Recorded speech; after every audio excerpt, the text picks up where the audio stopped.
I finished the last lesson with a little praise, which you earned for reaching a milestone in this class. But even after accomplishing assembly of the transmission drivetrain, we still have several more steps to take before this project is finished. Our next goal is to take apart, clean, and rebuild the valve body. Welcome back.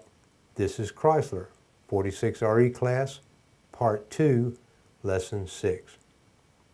In the last lesson, we not only assembled 2 clutch packs and the pump, but also installed them along with the kickdown band into the case. We also simulated valve body hydraulic pressure by applying shop air to ports in the case in order to test the band servos and clutch packs. In this lesson, we'll disassemble, clean, and reassemble several sections of the valve body. Later in Lesson 7, we'll continue and finish the reassembly of the valve body and then install it along with the few remaining parts on the bench to finally conclude our project. Let's get back to work. Since only a few items remain on the parts bench, we'll set the small parts box, accumulator and spring assembly, old gaskets, and even the pan aside so that we can use the generous space as an area for organized disassembly of the valve body.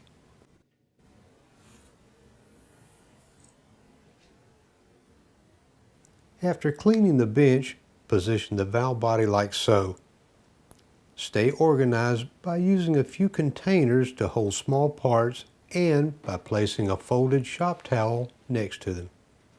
We'll be using the following tools: inch-pounds torque wrench, screwdriver handle with a 1/4 inch drive tip, 1/4 inch drive T25 Torx bit, 3/8 to 1/4 inch adapter in order to use the Torx bit socket with the torque wrench, small screwdriver, 7/32 1/4 inch drive socket, mechanic's pick, and small needle nose pliers.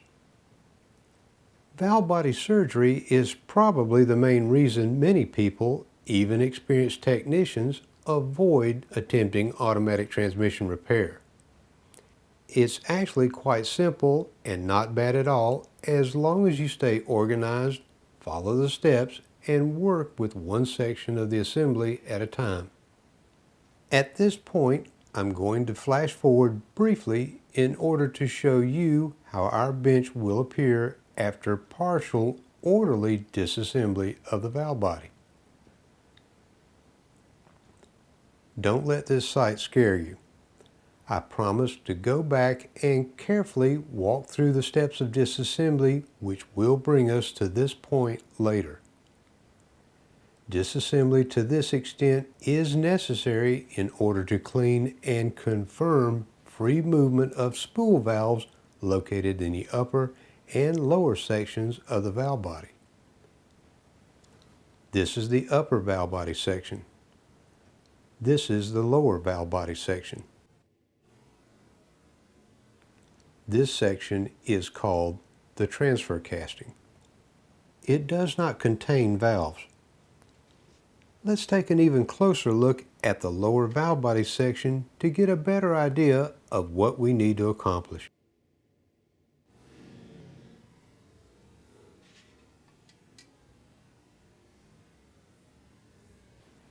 There are 5 individual spool valve assemblies in this casting. You do not need to know their names or even what they do. You simply need to make sure that they work correctly. In other words, check to make sure they can move back and forth. Each one has a return coil spring on one end. A pick can be used to partially stroke them as a quick check to confirm that they can move freely. These seem to move okay, but you may find one or more which will not snap back to a normal resting position. Any sticky or hard to move valves must be freed up in order for the transmission to work properly.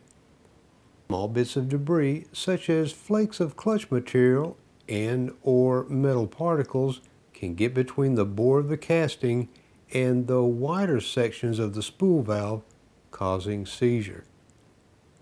The valve-to-valve bore clearance is less than 1/1000th of an inch. Because of these precision tolerances, you should always remove the valves and springs from the upper and lower valve body sections and clean them in mineral spirits separately. Once again, this is the very important reason for the complete disassembly of the valve body. Now let's flash back to the beginning. In addition to the disassembly for cleaning, we'll also replace several individual parts during the rebuild of the valve body. Old components such as the electronic pressure control solenoid, governor pressure sensor, solenoid and wiring harness assembly, as well as a few other small parts will be exchanged for new ones. Let's get started. Begin by removing the screws which fasten the filter to the casting. Depending upon which model year you are working on, there will be 3 screws attaching felt-type filters like this one, or only 2 on the later style black plastic and steel body type. A T25 Torx bit along with a 1/4-inch drive screwdriver handle is used to remove all screws used on the valve body.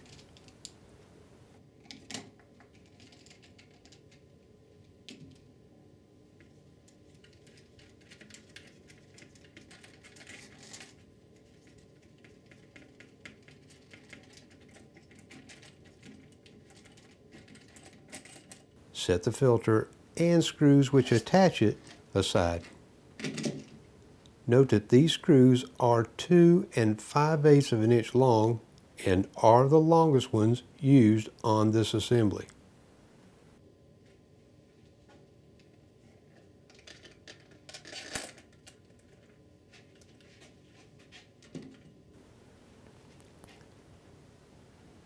Remove the parking rod next. Use a small screwdriver to carefully remove the small E-clip which fastens it to the manual valve lever.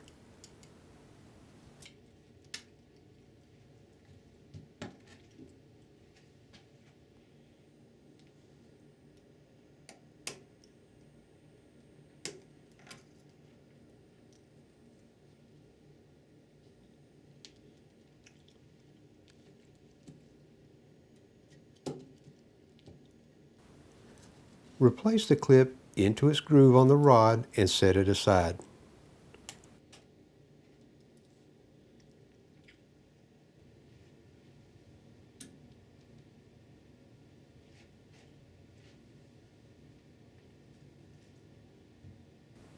Note how the case connector freely moves because of an elongated slot where it is attached to the casting with a short screw.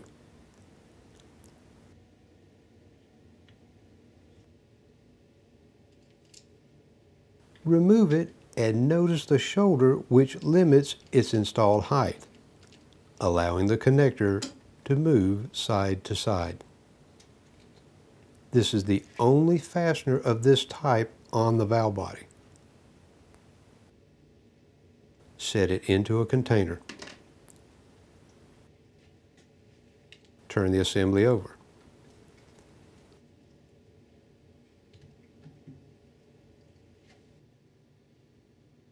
Disconnect the wiring harness from the governor pressure solenoid by lifting up on this tab as you pull the connector out. Detach the connector from the governor pressure sensor.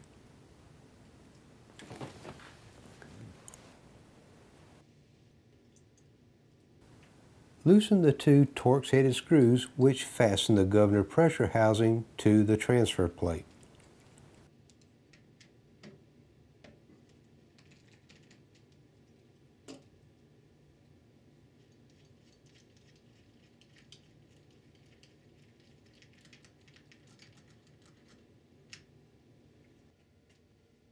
Set the housing, screws, steel retainer, as well as a gasket aside for now.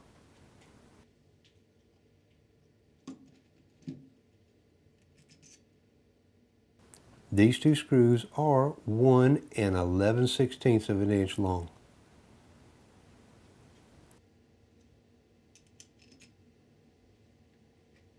Remove the 3 short screws which fasten the TCC and overdrive solenoid assembly to the lower valve body casting.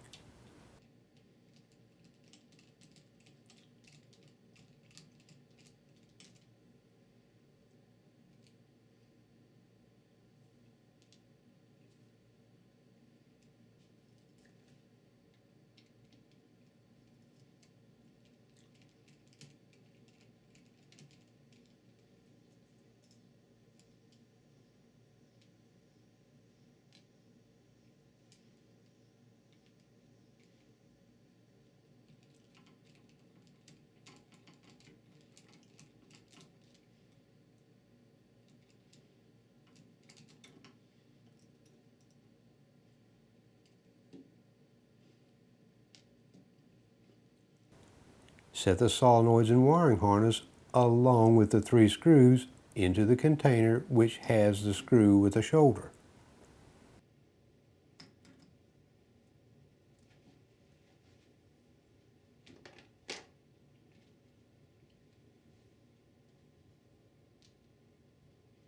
The screws which attach the solenoids to the casting are 3/4 of an inch long.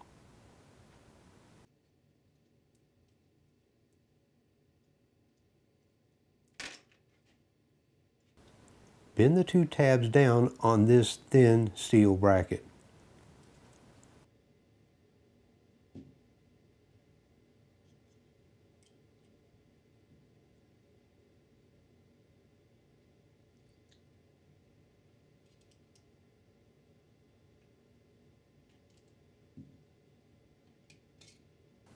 Remove the boost valve tube by pulling it out of the housings.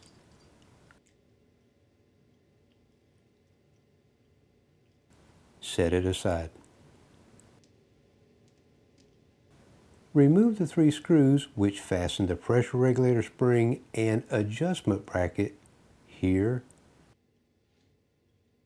here, and here next.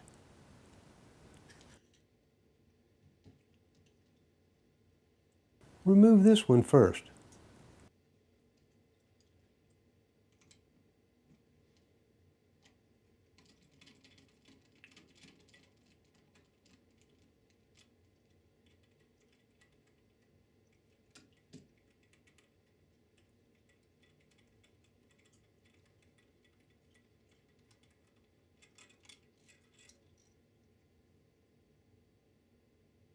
It is 2 1/8 of an inch long. Set it into a container.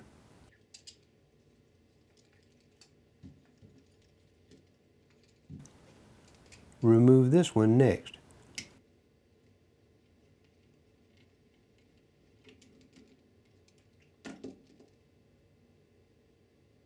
It is 1/2 of an inch long.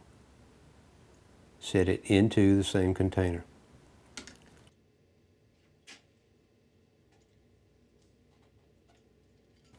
Hold the bracket with your left hand and remove the last screw. There is quite a bit of spring tension on this bracket, so hold it firmly as you back it out.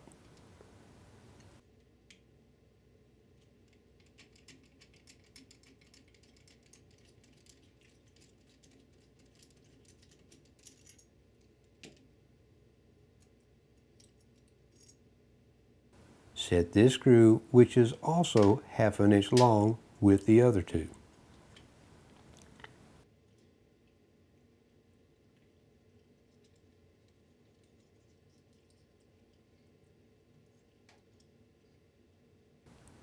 Besides the 3 screws, there are 4 more pieces to place into this container. The bracket, a short 3/8 of an inch diameter spring, a 5/8 of an inch diameter 2 1/2 inch long pressure regulator spring, and an adjustment screw assembly.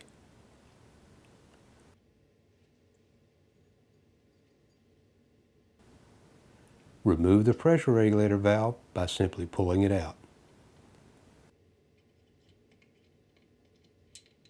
Set it aside onto a shop towel to help prevent it from rolling off of the bench. Remove the switch valve.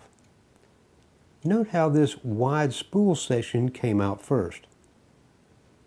Set it aside next to the pressure regulator valve.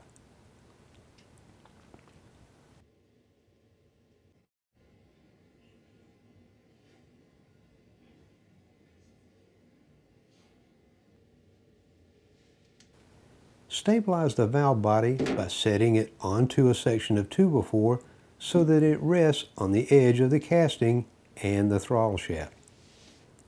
Remove the 13 screws, circled in blue, which go through the lower valve body casting, transfer casting, and into the upper valve body casting. Do not remove the 5 screws circled in red, which fasten the accumulator housing cover plate.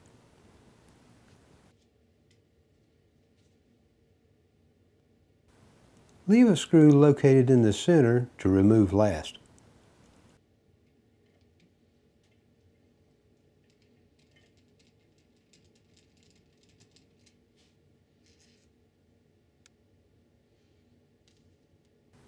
All of these screws are 2 1/8 of an inch in length.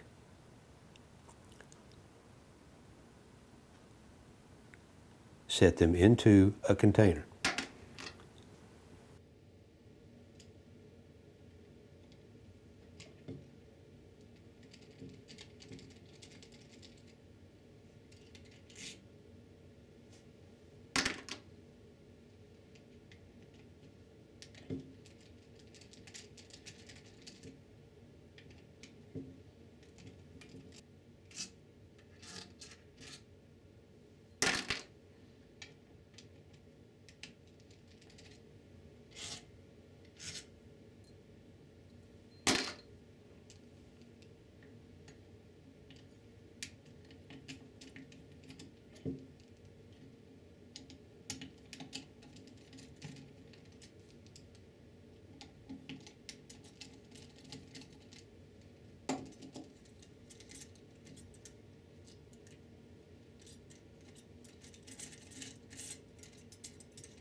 Lift the lower valve body up, turn it over, and set it aside.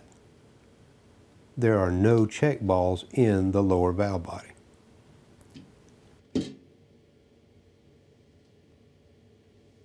Lift up the separator plate, turn it over, and set it onto the lower valve body housing. This is very important. There will be a 3/16 of an inch diameter check ball in an oval-shaped pocket located in this area of the transfer casting on late 1996 and later valve bodies. If you are working on a model which has this ball, remove it and set it into the container with the 13 screws. Our demonstration model does not have this check ball or a pocket for it.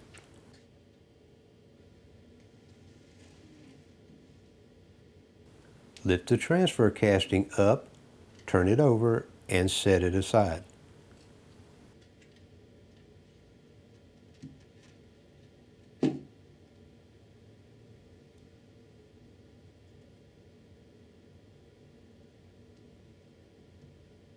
Note that a total of 7 check balls are in this upper valve body section. 6 of them are 1/4 inch in diameter.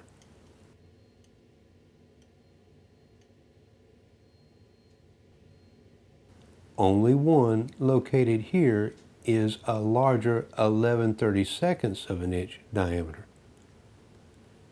Note that if you are working on a 48 RE valve body, there will not be a check ball in this pocket. Set the wood block aside. Let's take the transfer casting assembly to another work area for disassembly and cleaning.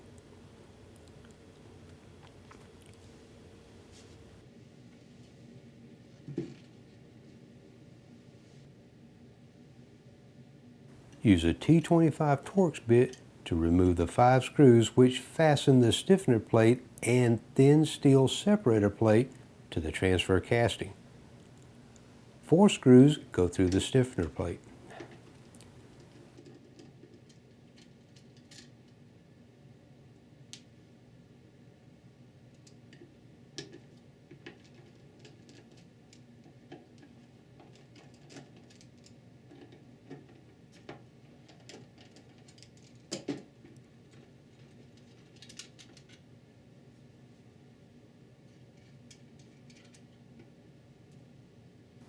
Set the stiffener plate to the side.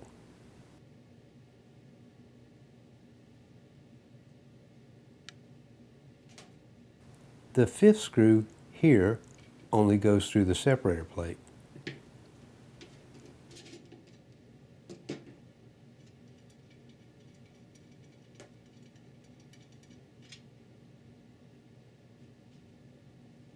Hold the small filter here with one hand as you lift the separator plate up. Turn it over and note how the filter has a shoulder and short legs which position it between the plate and casting. Turn it back over and set them aside as removed together. Remove this 1/4 inch check ball and set it aside.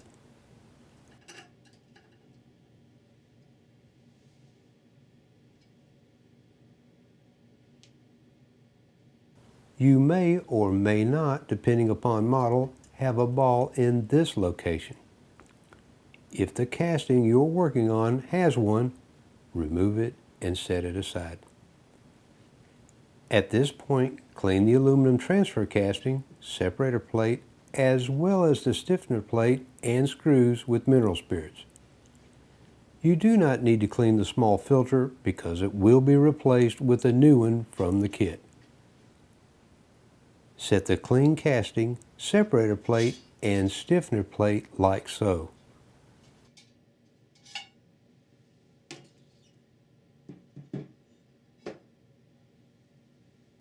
Replace the check ball into this pocket.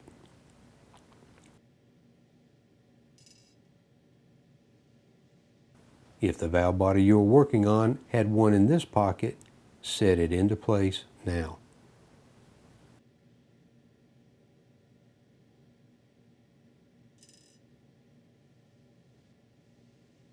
This is the pump discharge filter.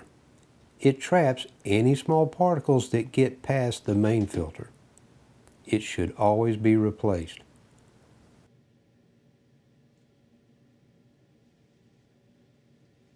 A new one is in the overhaul package sub-kit labeled screen filters.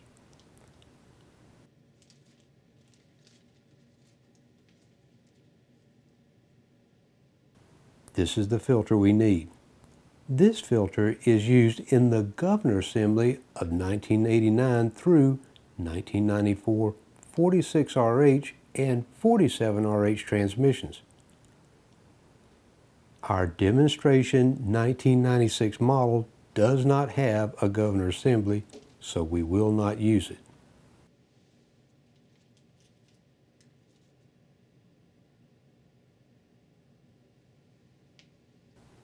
Put the new filter through the separator plate.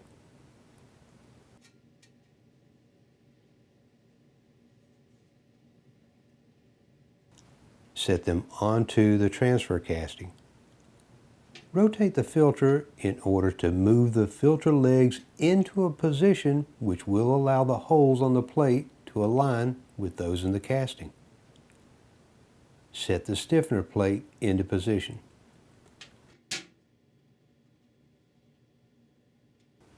Reinstall the 5 screws barely finger tight.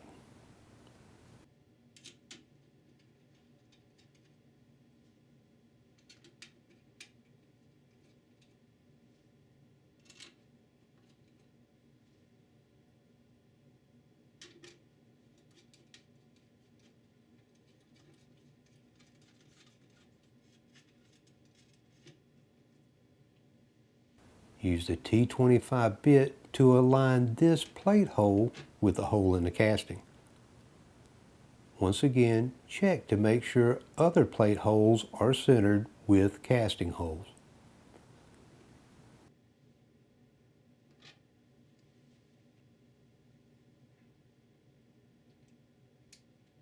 Tighten the screws to 35 inch-pounds or 4 Newton meters.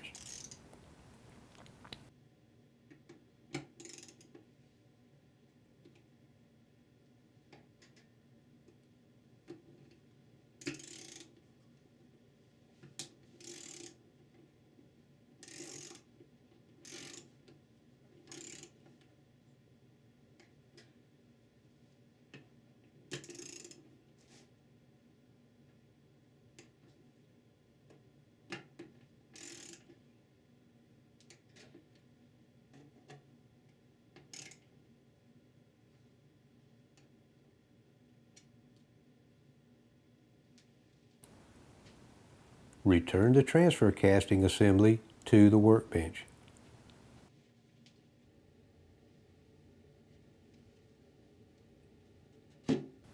Let's take the lower valve body casting and separator plate to the other work area.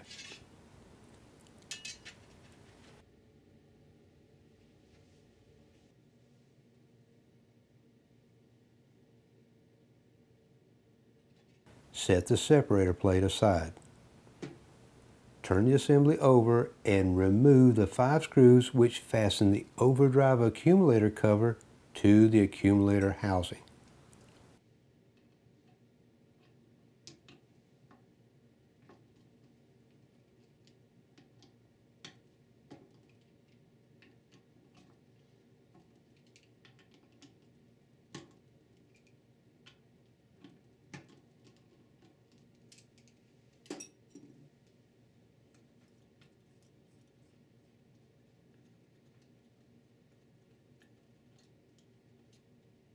Set them aside.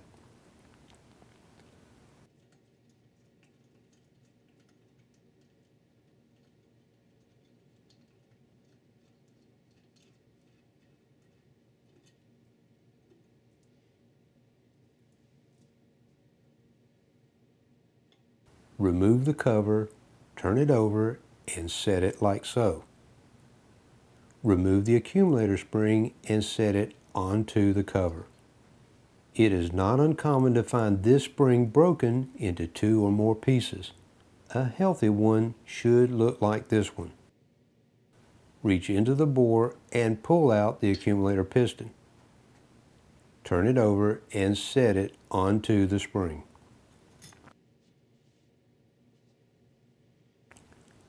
Turn the casting over.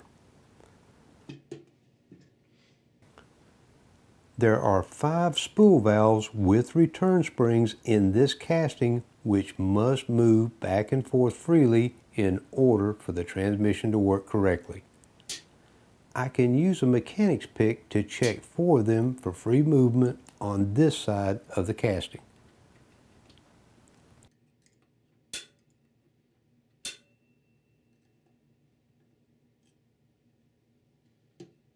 I can check the last one by turning the casting over. I have access to the end of it here. Even though all 5 valves in this demonstration assembly move freely, the ones in your casting may not.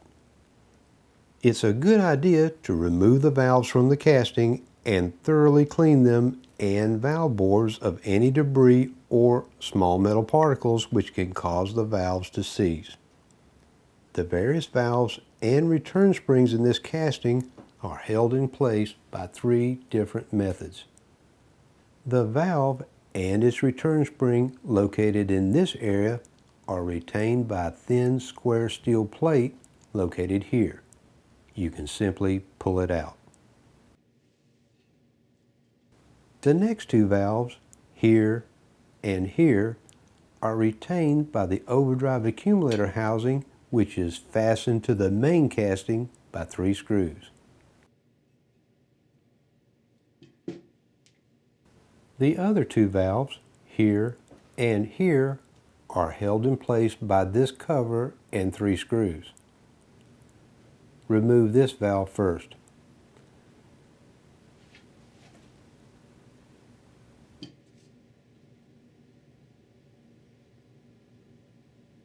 Place the mechanics pick through the slot in the retainer in order to maintain control of the return spring.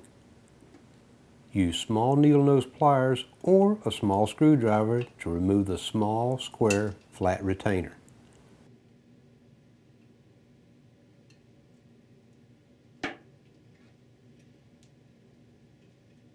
As you can see, the mechanics pick prevented the spring from flying out and possibly getting lost.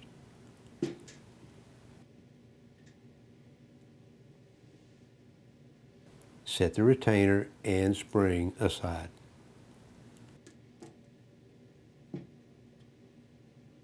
Use the mechanics pick and/or the pliers to remove the valve.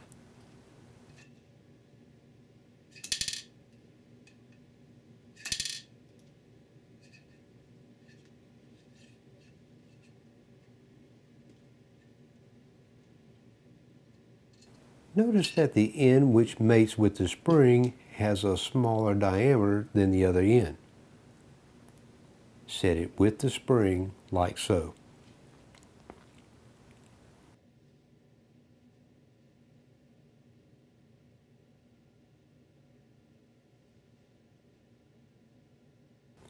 Removal of these two valves and return springs is next.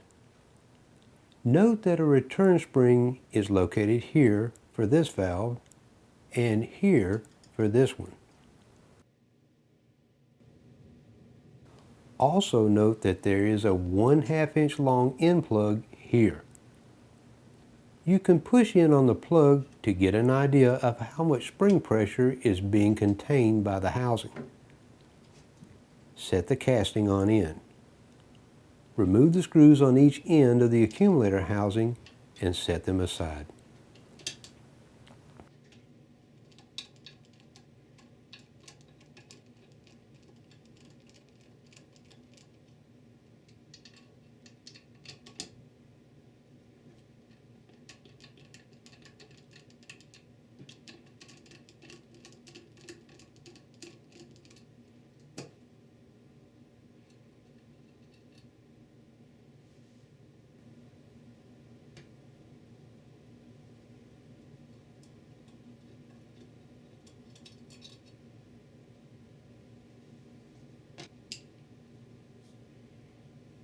Pinch your thumb and finger together and place them firmly over the end plug like so.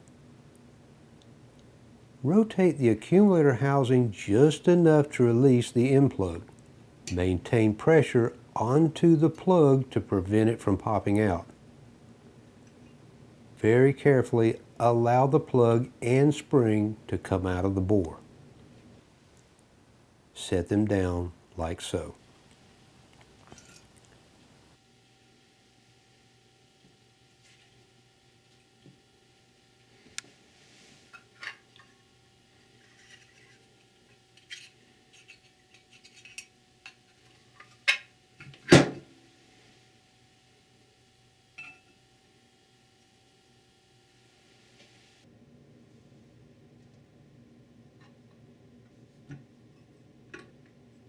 Rotate the housing farther to expose the end of the next return spring.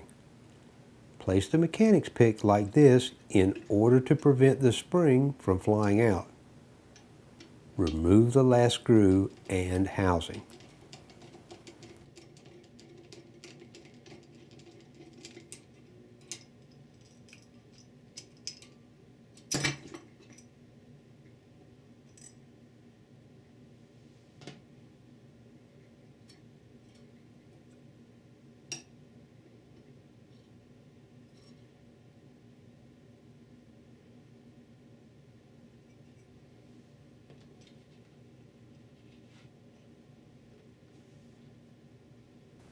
Set the spring aside.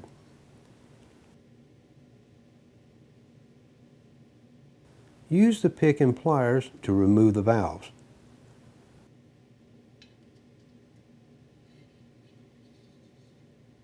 Set them as removed with their return springs.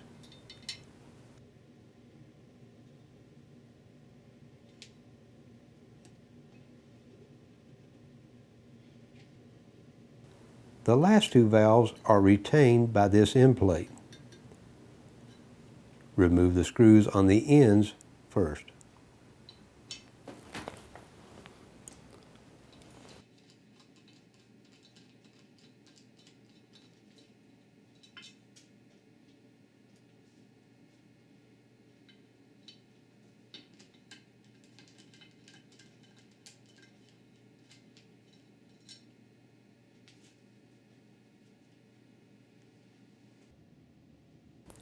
Hold the plate firmly against the casting as you remove the middle screw.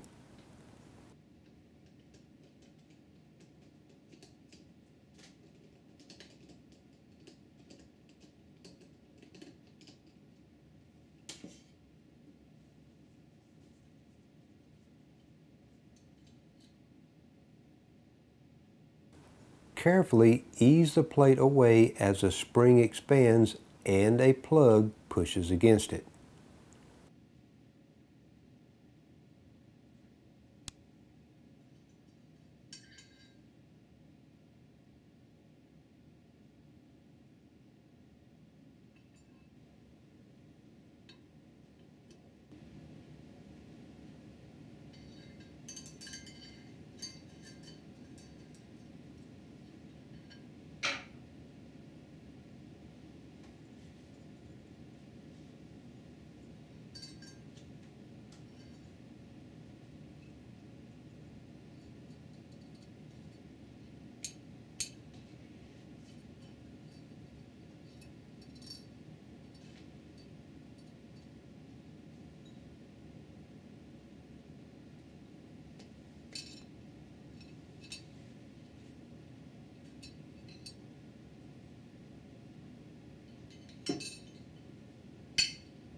At this point, take the empty lower valve body casting to your container of mineral spirits. Thoroughly clean it, blow it dry, and return it here to the bench.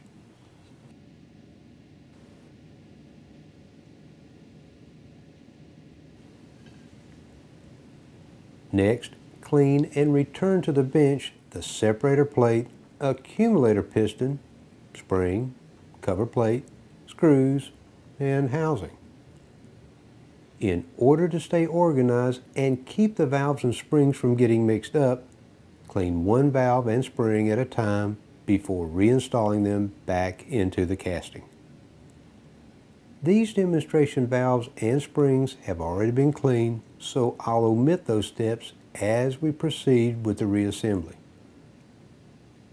We'll begin by reinstalling the spool valves in the reverse order in which they were removed. Insert this valve into its bore.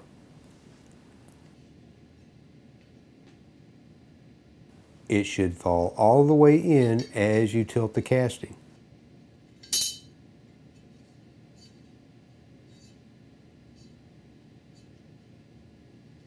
This valve moves very freely in its bore, but let me demonstrate a technique to free up sticky ones. Place the end of a small screwdriver through the casting walls and onto a narrow area of the valve which does not slide against the bore. Tap it lightly with a small hammer or another screwdriver. This will knock down any high spots of scratches in the bore caused by debris.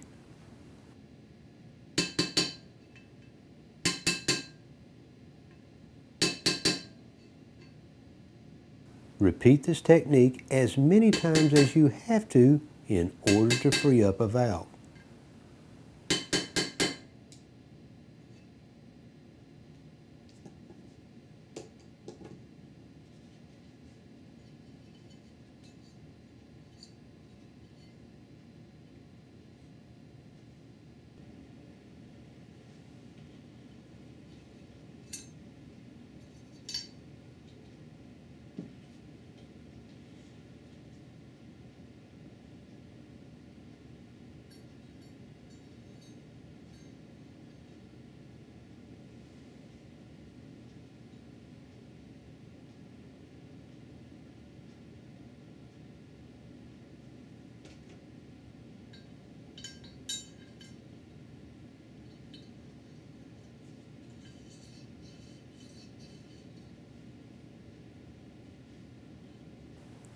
Install the next valve into its bore.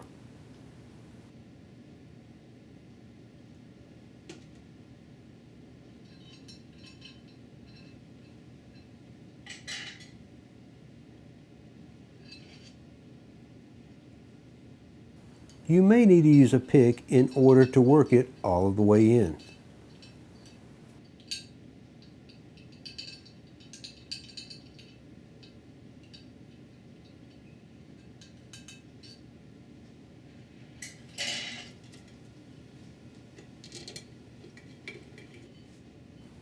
Replace the springs and plug as well as the end plate and 3 screws.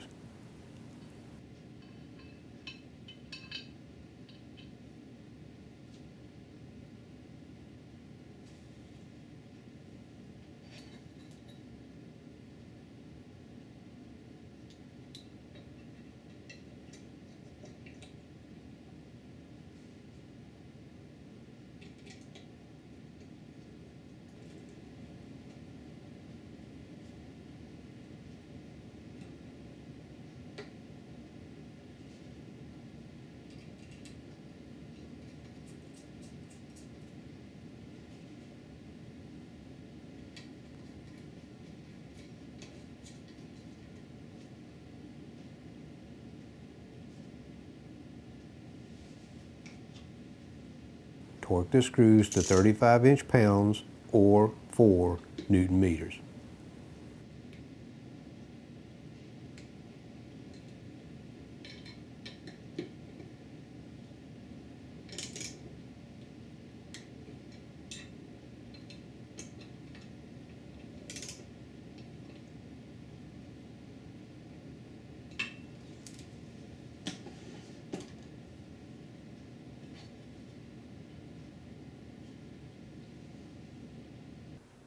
Reinsert these 2 valves next.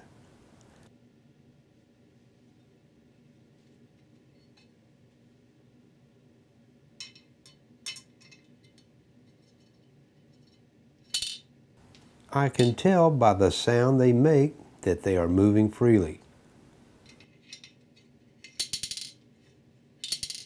Set the casting onto its side.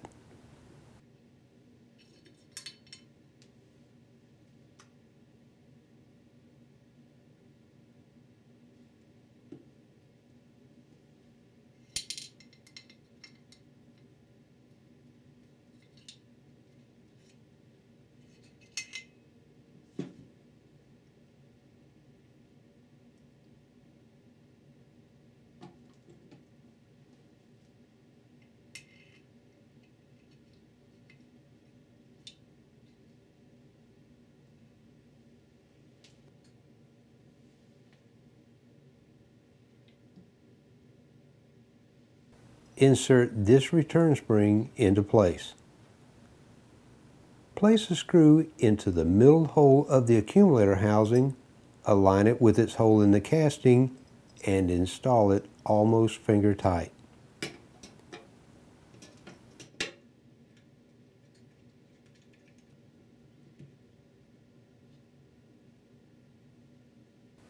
Rotate the housing enough to install the spring and end plug for the next valve.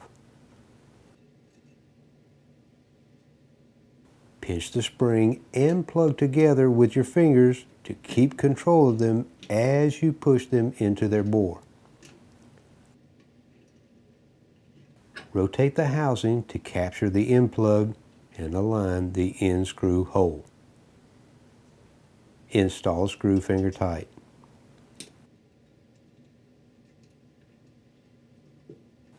Install the 3rd screw on the other end of the accumulator housing.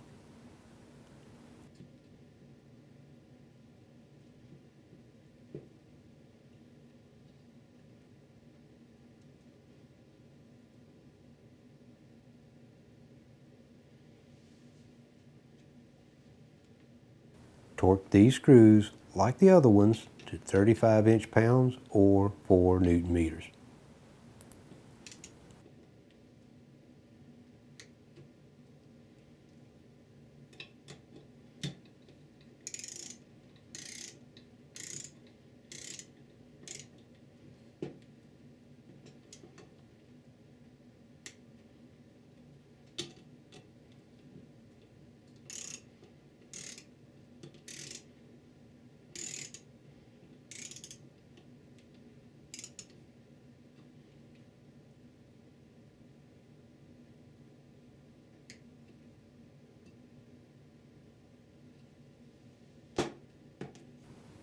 Insert the fifth and last valve into its bore.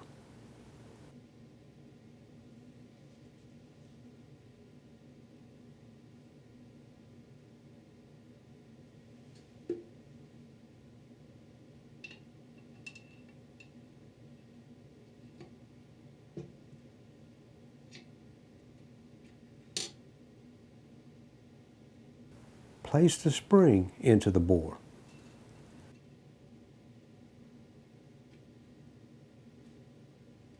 Put the mechanics pick through a 1/4 inch drive, 7/32 deep well socket like this one.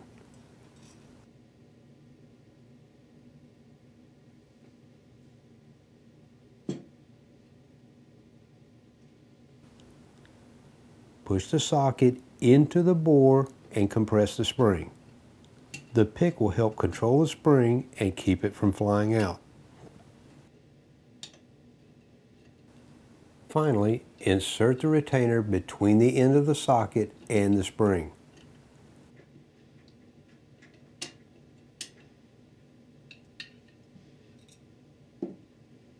The end of the retainer should be below the surface of the casting.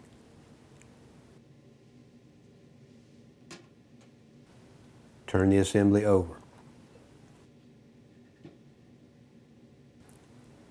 Reassembly of the overdrive accumulator is next. Remove the scarf cut Teflon seals from the piston.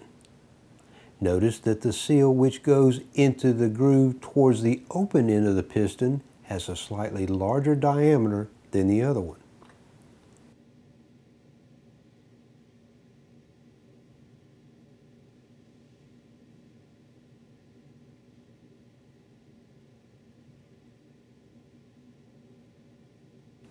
Set them side by side for comparison. Get the new replacements from the sealing ring sub-kit.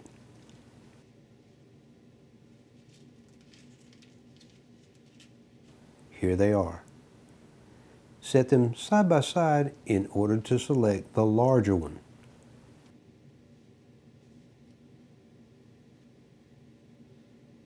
Place it into the groove next to the open end of the piston.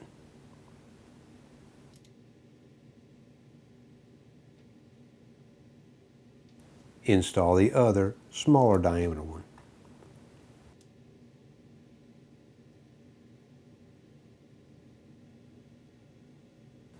Look closely at the ends of the rings to make sure the beveled ends are mating together correctly, as these are.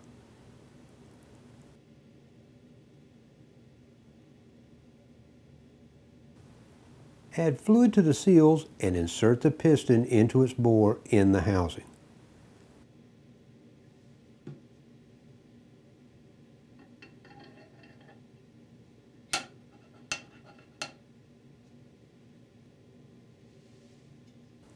Even though the original accumulator spring appears to be in good shape, it's a good idea to replace it with a new one because they do become fatigued with age and can eventually break. The new replacement is item number 22936.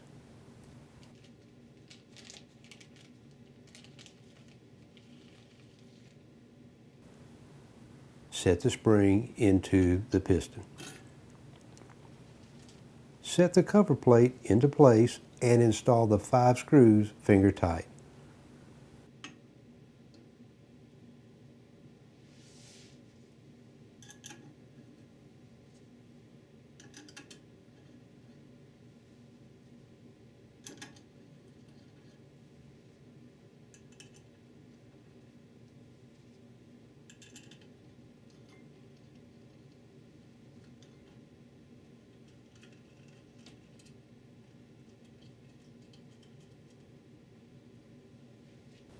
Torque them to 35 inch-pounds or 4 Newton meters.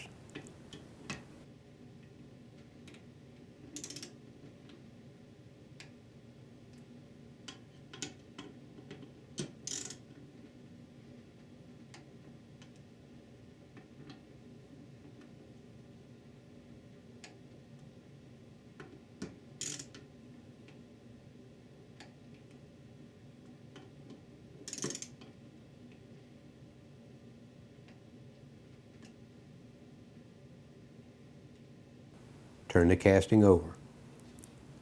Set the clean separator plate into position and take the assembly back to the parts bench.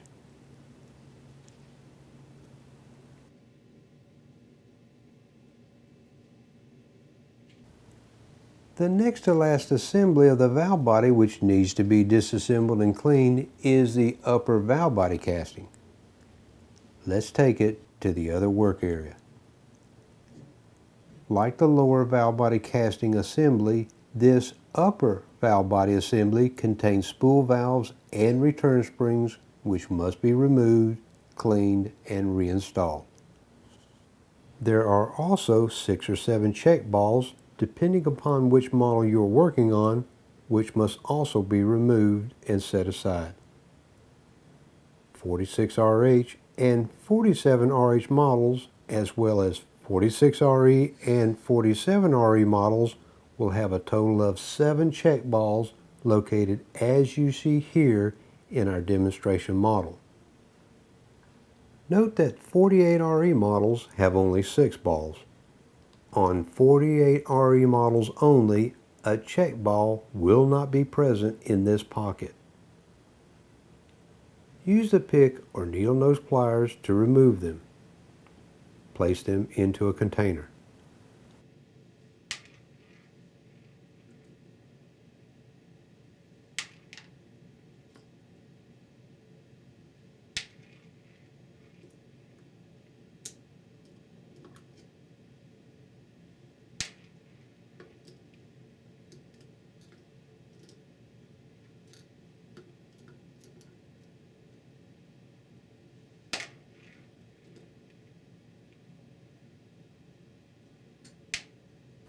The ball in this location is a much larger 11/32 of an inch in diameter.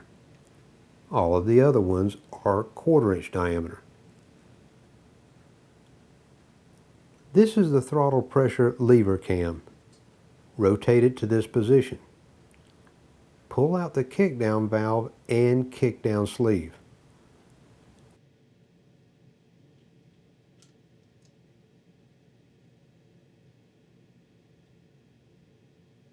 Note that the hole on this end of the sleeve has a larger diameter, which allows it to slide over this section of the valve.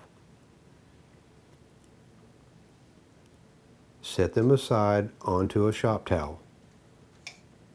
Remove a coil spring next. Set it with the kickdown valve.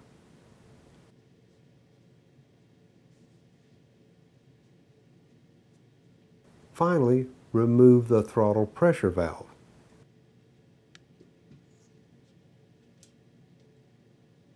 Set it as removed with the kickdown valve and spring. Turn the casting over.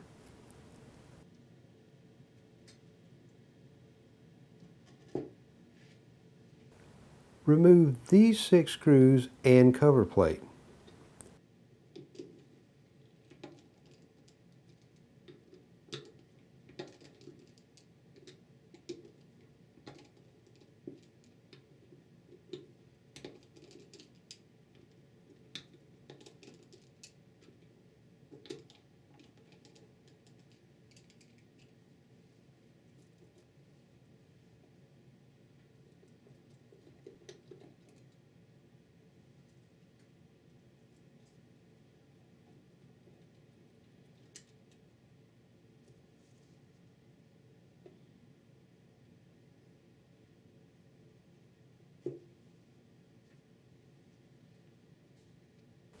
Remove these 3 screws and cover plate.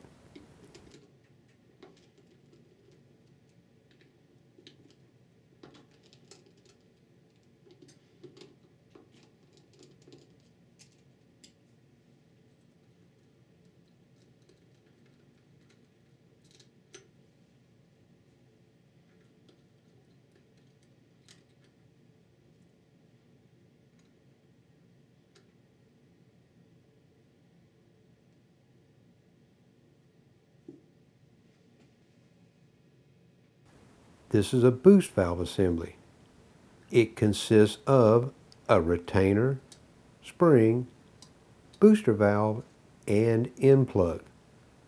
Remove them and set them aside in the order in which they are removed.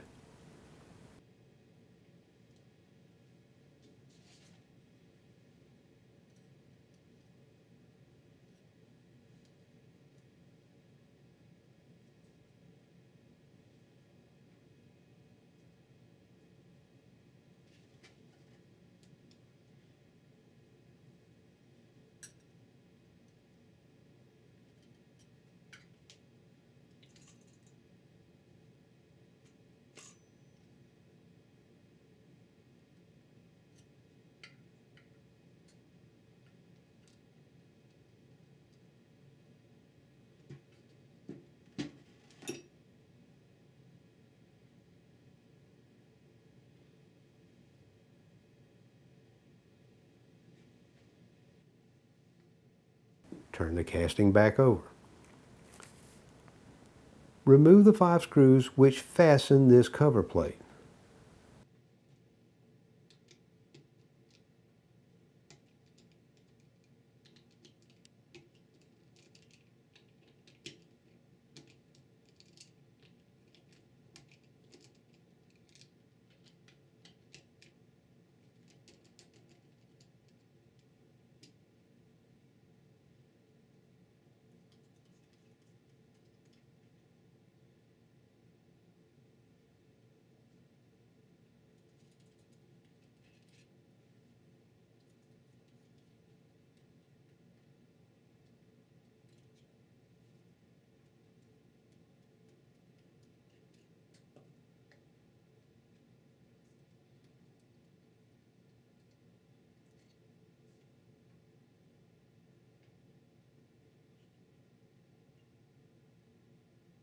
Three plugs need to be removed and set aside. This one is called the 1 to 2 governor plug. It should normally react as this one does as you push in on it. Pull it out and set it aside. If the plug in the valve body you are working on is stuck, carefully work it out with a pick. Avoid scratching the plug. This one is called the 2 to 3 governor plug. Notice that it also behaves the same way as you push it in.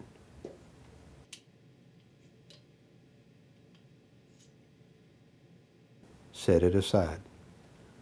Finally, tilt the casting in order to remove the shuttle plug and a spring behind it. Set them as removed together between the governor plugs.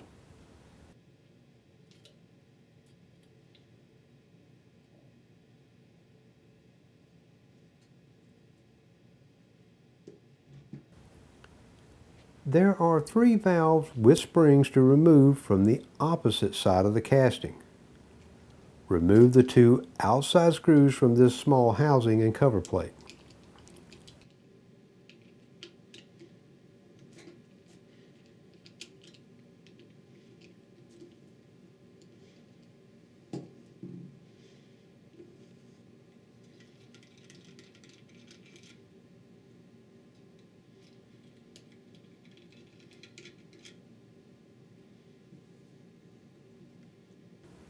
Hold the assembly together firmly and remove the last middle screw.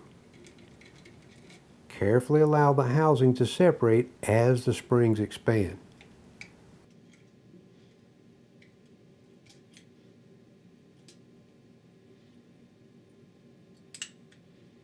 Set the parts like so. Remove the springs and set them down. Set this 1 inch long, 5/8 inch diameter spring to the right. Set this 1 inch long, 3/8 of an inch diameter spring next to it. Finally, set the 2 inch long, 1/2 inch diameter spring on the left side of the group of springs.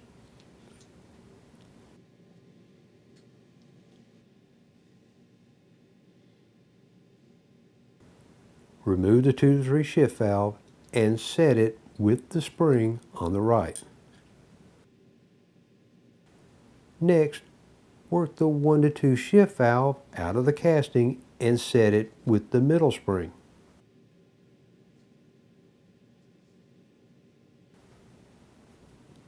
Remove the 1 to 2 control valve and set it with the 2-inch long spring on the left.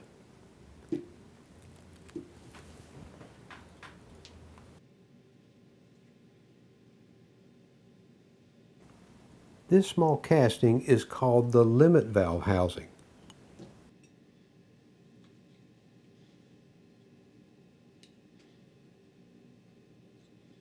Make sure that this plug and the spring-loaded valve can move freely.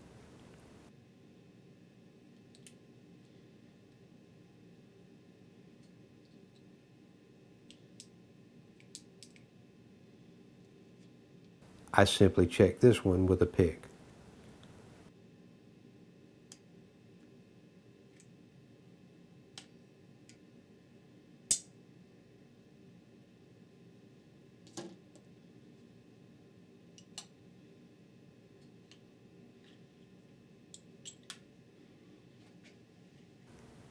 The last group of components to remove from the valve body casting are retained by this plate and 2 screws.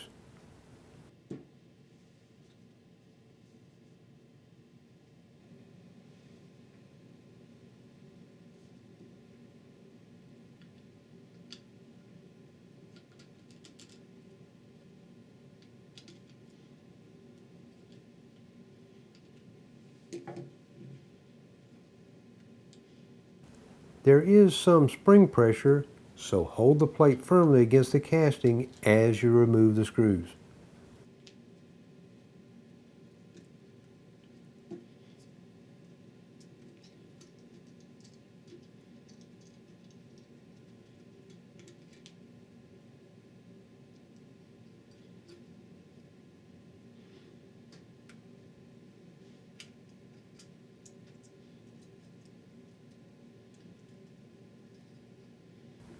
Set the parts onto a shop towel in the same order as you remove them.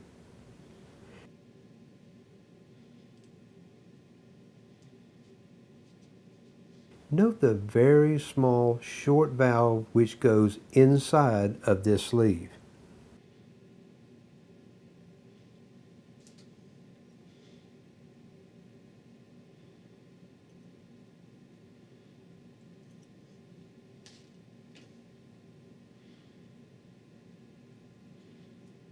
It can go in either way. Also note that this sleeve can go in either way.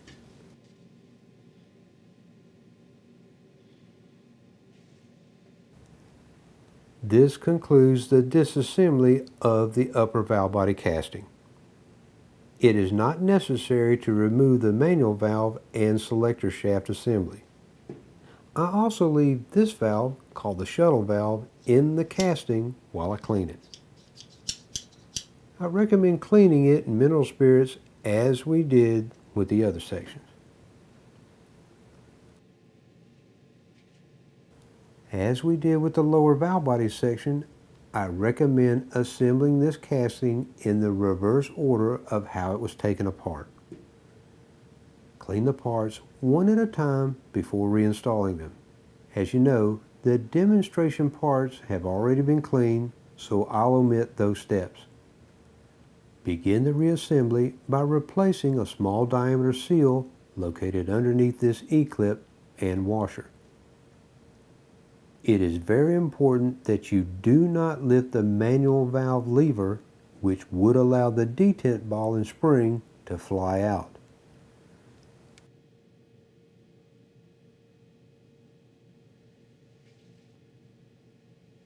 Hold the lever down with your left hand as you pry the old seal out with a pick.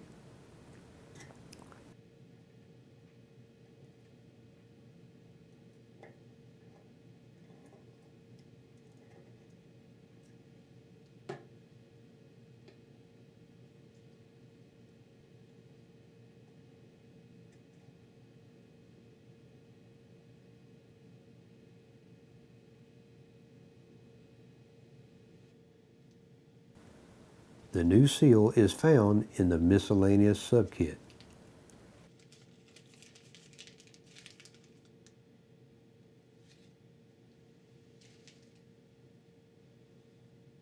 Install it over the throttle pressure shaft and down into the pocket within the manual lever shaft.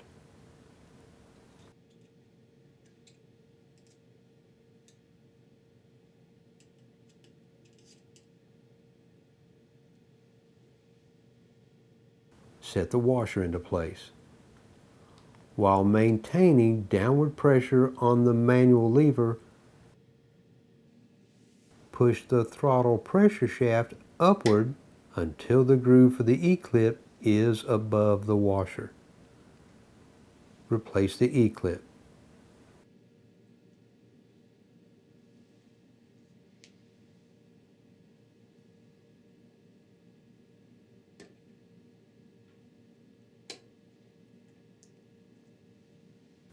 Turn the casting over. Reinstall components in the reverse order in which they were removed. Insert the throttle pressure valve components.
Torque the end plate screw to 35 inch-pounds or 4 Newton meters.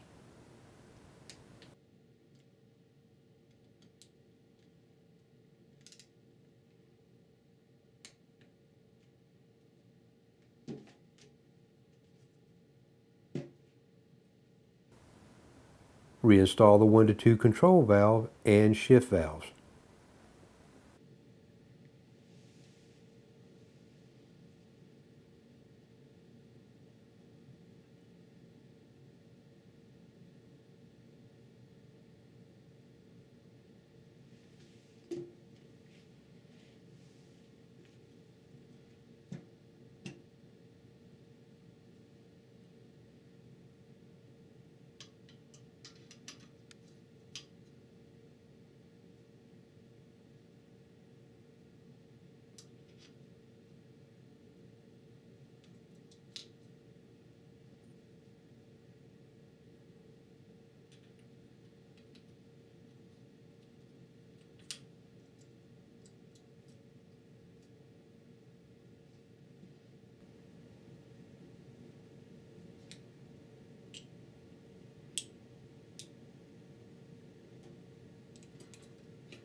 Torque the screws to 35 inch-pounds or 4 Newton meters.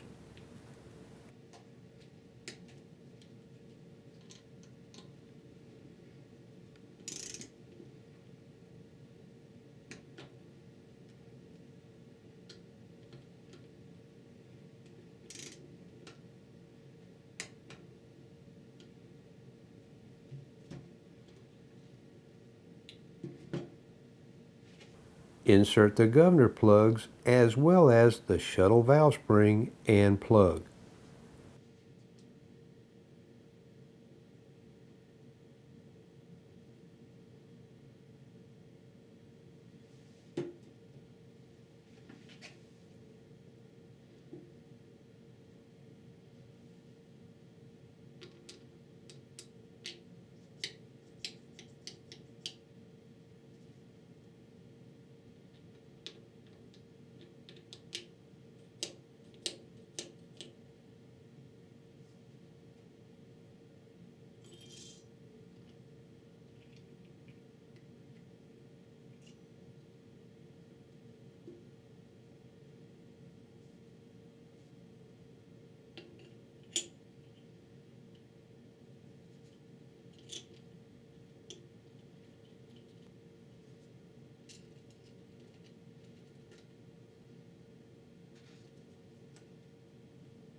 tighten the screws to 35 inch-pounds or 4 Newton meters.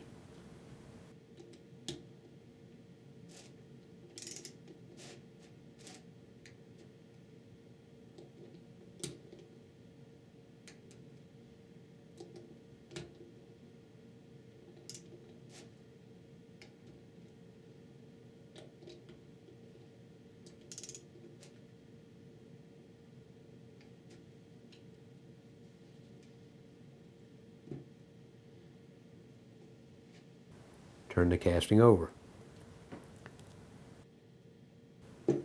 Reinstall the boost valve plug, boost valve, spring, and retainer.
Set the cover plates into position and install the screws finger tight.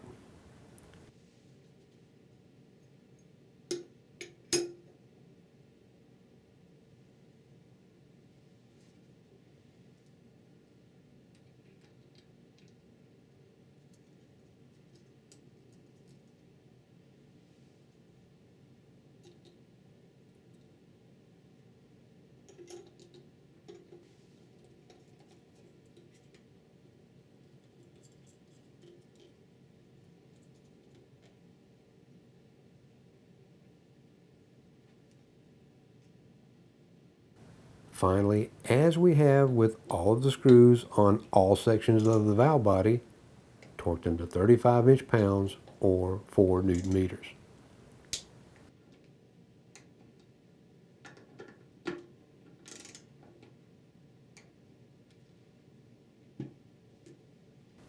Turn the casting over.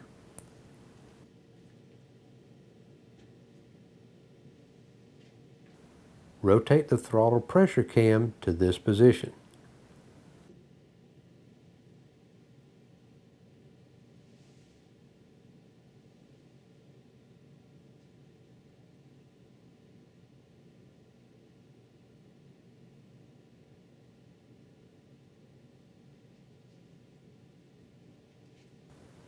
Insert the throttle valve into its bore.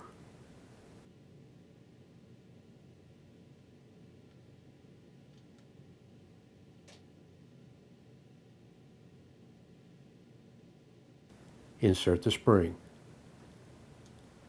Finally, insert the kickdown valve and sleeve into the bore. Remember, the larger opening on one end of the sleeve must go over the valve first.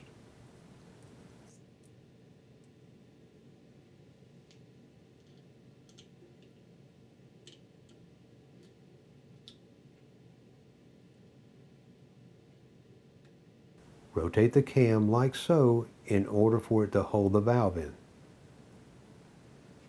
Replace the 7 check balls into their pockets. Keep in mind that the 11/32 of an inch ball goes into this much larger oval pocket.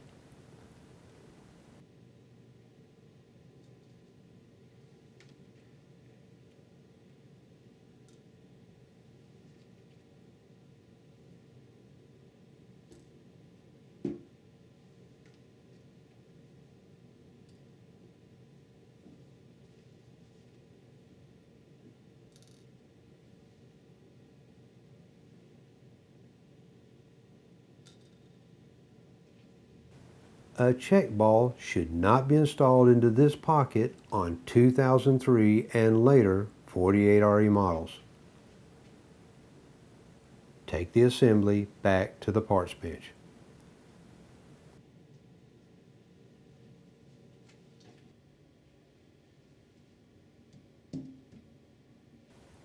At this point, let's pause the reassembly of the valve body and take a break.